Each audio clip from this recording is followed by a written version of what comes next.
시장의 참가자들이 모두 기다리던 뉴스가 나왔죠. 이걸 제가 이제 중국이 아베노믹스를 할 수 있겠냐 제가 몇 번 이야기했잖아요. 봄에 제가 특히 그때 이야기를 많이 했는데 6개월 지나서 이제 합니다. 190조 원 돈 예, 크기. 이제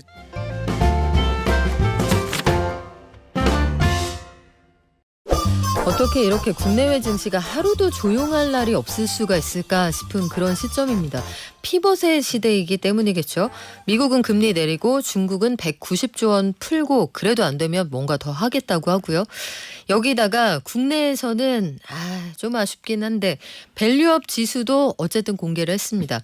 이렇게 크고 작은 변수들이 종합돼서 증시에 어떤 영향을 미치게 될까요? 하반기에 이제 얼마 남지 않았습니다만 전략 어떻게 가져가면 좋을까요? 프리즘 투자자문 홍춘욱 대표에게 물어보겠습니다. 안녕하세요. 네, 안녕하세요. 박사님 오면 일러야지 했던 모건 스탠리 보고서 오늘 뒀다가 지금 일주일 만에 이르게 됐는데 제가 지난주에 너무 화가 나가지고 아닌 것 같은데 한여름에 무슨 겨울 타령이야 해서 전 안 믿는다고 우리 청취자들하고 말씀 나눴거든요. 모건 스탠리 보고서 하나에 장사 잘하는 회사 주가 이렇게 등락하기 있기 없기예요. 진짜 박사님. 예, 저도 뭐 그 보고서 대충 읽었는데. 네, 그게 말 됩니까? 아니 뭐 말은 되는데 이제 전체적인 리스크 요인들 다 끌어다 놓으면 항상 좋은 회사 하나 바보 되는 거죠. 아니 밥 안 먹으면 너 배고플 수도 있어. 그렇죠. 계속 안 먹으면은 영양실조 걸릴 수도 있어. 이런 얘기잖아요. 네, 그렇습니다. 저는 그 보고서 나올 때 구리를 보고 있었거든요. 저는 아까 금과 은을 이야기하셨는데 네. 저는 구리입니다. 닥터 코퍼. 예, 저도 박사라서 이 닥터 커퍼라는 이제 네. 별명을 가지는 이유가 이게 산업재예요. 네. 그래서 이제 그 전도성이 굉장히 중요한데 절연체도 중요하지만 전도성도 되게 중요하잖아요. 그래서 은이 사실 제일 좋아요. 어떤 그 기계를 만들 때 그렇죠. 백금이나 은 들어가면 최고입니다. 근데 되게 비싸요. 그래서 이제 뭐 톤당으로 가격이 팔리는 구리를 봐야 되는데 구리값이 최근에 급반등해서 거의 한 2주 사이에 거의 한 15% 올랐습니다. 그럼 경기 좋다는 얘긴데요. 그렇습니다. 이게 이제 바로 중국에서 부양책 나오기 전부터 오르더라고요. 야, 이거 정말 구리 트레이더들은 신인가? 야, 원자재 시장은 다 계획이 있구나. 와, 네. 그러니까 6월에 대폭락할 때부터 이제 좀 걱정스러웠었는데 이제 8월에 바닥 찍고 한 2주 사이에 특히 최근 2주 사이에 한 10% 이상, 15% 정도 올랐습니다. 왜 이렇게 이제 구리가 중요하냐면 그 전기차 때문이라고들 많이 좀 이야기를 하는 게 이제 저도 이제 얼마 전에 차를 바꿨는데 네. 엄청 큰 모니터가 달려오더라고요. 자동차에 이제는. 네. 이제 TV 있어요. 예, TV더라고요. 거의 TV 크기였어요. 그래서 노트북 적어도 그 디스플레이 화면보단 큽니다. 이제 이렇게 되면서 전부 가전제품화 되는 거죠. 그리고 가전제품이 될 때 당연히 겉은 알루미늄을 하는 거고 안에는 이제 구리가 다 들어가는 거죠. 은이 들어가면 좋지만 그거는 굉장히 비싼 차가 가능하겠죠. 아무튼 구리가 이렇게 많이 들어가기 때문에 네. 자연스럽게 이제 전 세계 경제의 구리 영향력이 날이 갈수록 커지고 있습니다. 그래서 우리나라도 부동산 시장이나 주식 시장이나 뭐 수많은 지표를 보고 있지만 저는 최근에 하나만 본다면 구리다라고 말할 그럼 정도로. 모건 스탠리 보고서 이런 거 보지 말고 구리 보면 돼요? 적어도 매도 타이밍 놓치기는 쉽지 않은 거죠. 아, 이걸로 저는 솔직히 말해서 투자자들한테 맨날 하는 이야기가 네. 정해져 있어요. 사는 건 누구나 잘한다. 네. 네, 근데 파는 게 어렵다. 사는 건 기술, 파는 건 예술. 예, 그런데 그 네. 예술을 도와주는 게 우리가 이제 그 보는 눈이 생긴다 그러잖아요. 도스트 그렇죠. 하는 선생님들한테 들으면 공부 열심히 해야 그렇죠. 도대체 어느 타이밍에 극대노해야 되는지 알 수 있잖아요. 그렇죠. 그래서 네. 뭐 우리가 미술관을 가도 이게 예술이야. 전 정말 변기 보고서 저도 똑같은 생각을 했는데요. 그러게요. 저 같은 전시 보셨구나. 저랑. 예. 네. 정말 퐁피두 센터 가서 머리가 아프더라고요. 좀. 얼마나 머리가 아프든지. 네, 다 깊은 뜻이 예, 있던데. 우리나라도 생기더라고요. 네, 저 과문해서 저는 이해는 못했습니다. 아니 저는 아무튼 그거 나와서 제일 먼저 간 게 오랑주리 가서 거기 수련 앞에서 한참 앉아 있었어요. 하도 머리가 아파가지고. 네. 자, 이 이야기에서 나오는 것처럼 우리는 아무리 이게 이렇고 저렇고 해도 모릅니다. 그래서 이걸 좀 파악을 하기 위해서는 시장에 오래 있어야 되고 감이라는 것 또는 블링크라는 책에서 나왔던 어떤 초감각 같은 게 나오는 그런 사람들을 고수라고 부르는데 저도 안 되고 우리 박윤미 앵커도 안 되잖아요. 안 되죠. 예, 그래서 이제 저희들 같은 경우는 사람 많이 모여 있는데 가지 마라. 음. 라는 어떤 이런 잣대들을 네. 쓰잖아요. 예, 주식도 그렇거든요. 근데 이제 그런 잣대와 함께 보면 좀 좋은 지표가 구리 값이 갑자기 급등락하고 특히 폭락했다. 네. 패닉이 나왔다. 음. 하루에 10% 이상 빠졌다. 6월에 그랬거든요. 그러고 난 다음에 7월 좀 심상찮더니 8월에 그렇게 폭락할 줄 아무도 몰랐잖아요. 그렇죠. 그런 것처럼 이 우리 AI와 전기차 이쪽이 구리를 말도 못하게 쓰고 있으니 구리값 떨어지면 조심해라. 구리값. 그게 윈터 이즈 커밍이에요. 근데 그 전기차 때문인 것 같다고 하셨는데 그렇다면은 연관해서 궁금한 게 리튬 값이 최근에 거의 폭락 수준으로 빠졌단 말이에요. 예, 그게 이제 저는 이런 이야기 해도 되겠죠? 네. 예, 합니다. 저는 뭐 편하게 합니다. 중국 회사에 있는데 가지 마라. 네. 중국 회사에 있는데 가지 마라라는 걸 가장 잘 보여주는 사람이 태양광이죠. 태양광이 중국 업체들이 난립하면서 거의 초토화가 됐죠. 초토화가 국내 됐고 업체는. 전 세계 네. 캐파의 95%를 중국 기업이 차지하고 있습니다. 물론 이건 블룸버그 연구 결과인데 좀 산업마다 다르겠지만 일단 이번에 나온 특집 기사를 보면서 제가 놀랐던 게 3년마다 전 세계 캐파가 2배 늘더라고요. 그 야. 태양광 전력 생산 그렇습니까? 캐파가 그래서 전 세계 전력 생산량의 6%. 굉장하네요. 예, 네. 우리가 아는 것처럼 뭐 석유나 LNG로 발전을 그렇게 많이 하는데 전 세계적으로 생산 캐파, 전력 생산 캐파는 왜냐하면 데이터 센터까지 지금 네. 수요가 증가하고 있기 때문에 그쪽은 아예 발전소 비슷한 걸 인수를 해버리더라고요. 예, 이번에 미국의 쓰리마일 서버 섬, 회사들. 네, 그 예전에 네. 방사능 누출 사고 있었던 바로 그렇죠. 그 발전소입니다. 이만큼 전력 수요는 계속 앞으로 늘어나는데 6%. 더 나가서 또 지난 10년간 가격이 10분의 1 토막. 그러니까 와트당 발전에 드는 비용이 10분의 1 토막 났습니다. 그렇다면 박사님 지금 이게 갑자기 미로에서 그 행선지가 꼬이게 되는 게 하나는 경기가 살아난다. 글로벌 경기의 척도가 되는 건 사실 여러 가지 중에 하나가 중국이 살아날 거냐 말 거냐. 그러니까 원자재 가격 움직이는데 중국만큼 큰 영향을 미친 나라가 없잖아요. 네. 근데 구리값이 뛰려면은 중국이 좀 살아난다는 징후가 있어야 되는 거 이게 아니에요? 뭐 이제 시장의 참가자들이 모두 기다리던 뉴스가 나왔죠. 제가 이제 중국이 아베노믹스를 할 수 있겠냐 제가 몇 번 이야기했잖아요. 봄에 제가 특히 그때 이야기를 많이 했는데 6개월 지나서 이제 합니다. 190조 원 돈 크기. 예, 제가 봐서는 일본 중앙은행을 벤치마킹하고 있었던 것 같아요. 근데 요거 가지고 될까요? 안 되죠. 근데 이제 그 일본은 어떻게 해서 성공했냐 하면 될까요라는 질문이 안 나올 때까지 뿌린 거죠. 아, 너무 많이 먹어서 배가 부르다는 말조차 할 수 없을 할 수 정도로. 없을 정도로 만족하세요? 이렇게 한 거죠. 아, 그만큼 일본과 중국이 지금 너무 겹쳐지거든요. 그러면 중국이 왜 뭐가 문제냐라고 많이 말씀하시는데 이 6분기 연속 GDP 디플레이터가 많이 났습니다. 그리고 물가도 지금 계속 다시 내려가고 있습니다. 그렇죠. 다시 예, 내려가죠. 잠깐 뭐 그 돼지고기 가격 조금 반등하는 척하다가 근원 인플레가 다시 지금 0%대 초반으로 내려왔고 곧 마이너스 될 것 같거든요. 여기다가 전 세계 원자재 가격도 떨어지는 중이고 저희 원유 거기다가 무엇보다 위엔화가 요새 강세예요. 그렇죠. 그 위엔화 강세에 국제 원유 가격까지 떨어지면 수입 물가 떨어지잖아요. 그러면 190조 원에 반응을 해서 구리값이 올라간다는 거예요? 그거보다는 그 전부터 징후를 눈치를 챈 거죠. 눈치를 먼저 네, 채고 미리 중국에서 뭔가 올라갔는데 요거 갖고 안 되면 뗄감을 또 더 가져올 빠지겠죠. 거다. 또 빠지겠죠. 그러나 이게 저는 그 올 봄에 4월에 부동산 양쪽 하나 생각나세요?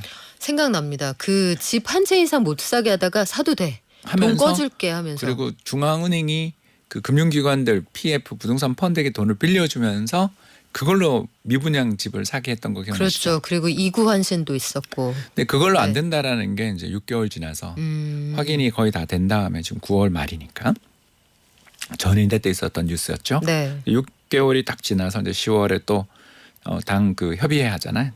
그때 아마 앞두고서 뭔가 있을 거라고 다들 기대는 했던 것 같은데 좀 빨리 나왔고 나온 뉴스의 내용도 특히 그 새로운 통화 정책 수단을 도입한다라는 것 자체에 일단 점수를 주고 시장에서는 일단 지르고 봐. 묶고 더블로 가. 이렇게 가는 중이라는 거죠. 그리고 이게 이제 실패하면 더 레벨업 되지 않겠냐라는 걸 좀 기대를 하는 거죠. 근데 중국이라는 나라가 차지하는 영향력을 생각을 하면 물론 미국이 전방위로 마크를 하고는 있습니다만 이게 특히 우리 시장하고도 아직까지는 꽤 밀접하잖아요. 중국 위엔화 강세될 때 우리나라 환율 안 떨어진 적이 없습니다. 그러니까요. 그리고 그래서 우리나라 환율 떨어지면 외국인 매도가 진정되잖아요. 그러면은 중국이 이렇게 포지션을 바꿨다. 이거 마치 미국이 금리 내릴 때까지 기다렸던 것 그렇죠. 같은데 그 기다렸다는 거 맞죠, 박사님? 네, 왜냐하면 그 위엔 캐리 트레이드가 이제 청산될 테니까. 그러니까 중국의 위엔화로 대출을 받아서 그게 이제 은행 간 LPF인가 하는 대출 금리가 네. 있습니다. 그걸로 이제 대출 받으면 한 2% 안 되거든요. 그걸 2%안 되는 걸 대출 받아서 미국 MMF에 넣어놓으면 5%. 그러면 그 차액으로만 3%를 먹는 거니까. 그런데 이제 그게 빌려서 하는 거니까 그렇죠. 자기 자본이 안 들잖아요. 그러면 레버리지가 엄청 굴러가죠. 보통 30배까지도 한다고 합니다. 야, 예, 그래서 이제 그런 식으로 됐던 걸 이제 잡혔던 사건이 작년에 그 윈저우 사태였는데 뭐 갑자기 수입 데이터가 튀니까 이게 뭐 수입한다고 하면 돈이 나가잖아요. 해외로 나간 데 비해 물건 들어왔냐? 이런 걸로 뭐 문제가 됐었던 사건들이 있었습니다. 알고 보니 너희 싸게 위안 빌려가지고 미국에다가 그렇죠. 투자했구나 이게 들킨 건데 그렇죠. 미국이 금리 내릴 때까지 기다려서 돈을 풀었을 때 효과가 최대치로 발휘될 수 있을 때 지금 이 조치를 내놓은 거잖아요. 그렇죠. 그리고 또 해외 나갔던 돈들도 야 큰일 났다고 돌아오게 만드는. 자, 그러면 중국이 오랜만에 지금 상하이 증시나 이런 거 보면 아, 시장이 정말 갈급했구나 싶어요. 오랜만에 시원하게 올라가는데 중국 투자를 기다리시거나 혹은 그동안 투자했는데 성과가 안 좋았던 분들은 그러면 고 중국 증시 근처로 가실 만한 타이밍입니까? 네, 뭐 저야 중국 미국 양매수 전략을 외친 사람이라서. 탈출해야 되는 마지막 출구는 아니에요? 아, 혹시? 그럴 수도 있죠. 근데 이제 제가 4월에 우리 여기 목돈 연구소에서 이야기했던 것 같은데 이걸로 될지 모르겠다. 그때 저는 좀 비관적이었잖아요. 네. 특히 그 부동산 집값 빠지는 거에 대해서 그거 몇 가지고는 차례. 안 된다.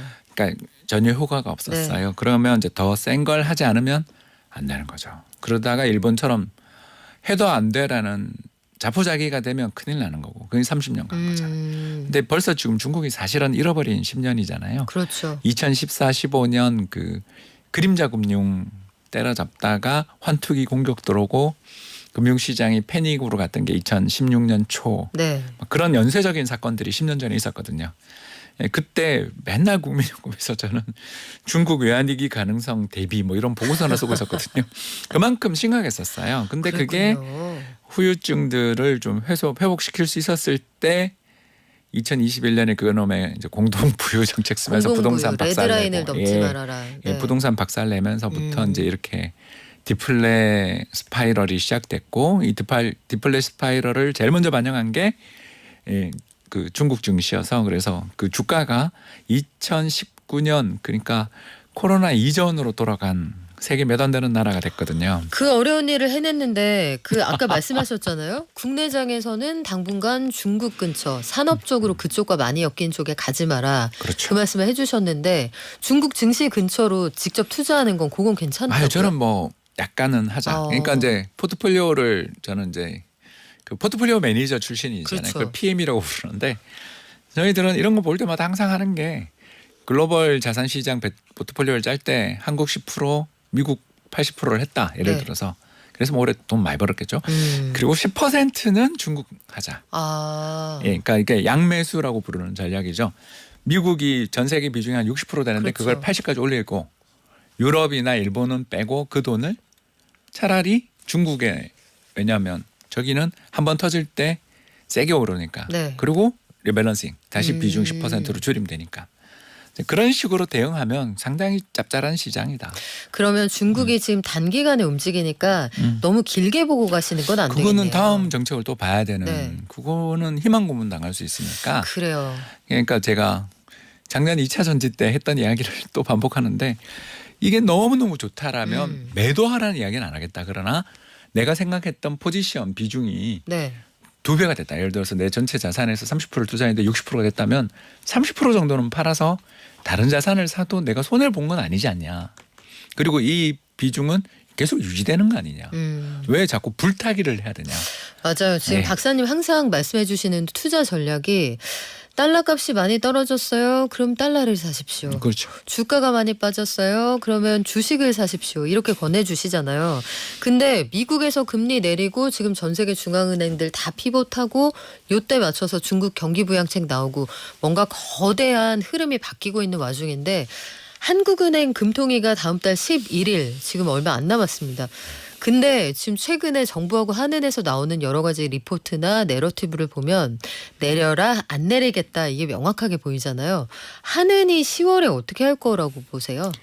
이번에 이제 그 금융 안정 그 보고서 비슷한 그러니까 금융 안정 보고서는 그만 보고서 맞죠? 월말에 나오는 예, 거. 그 이제 네. 9월 말에 나온 보고서 보니까 이제 드디어 가계 부채 그 중에서도 자영업자 부채의 부실 문제에 대해서 특히 그 취약 자영업자들의 연체율이 무려 10.4%까지 올라갔다라는 걸 숫자로 내놓은 걸 보니까 갈등 중이신 것 같습니다.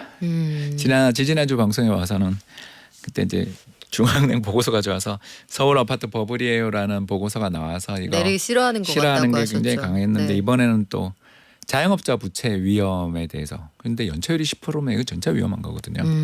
그리고 이제 특히 상호금융과 저축은행 등 자영업자에게 대출을 많이 해주던 금융기관들이 최근에 대출 회수에 나서는 것 같다.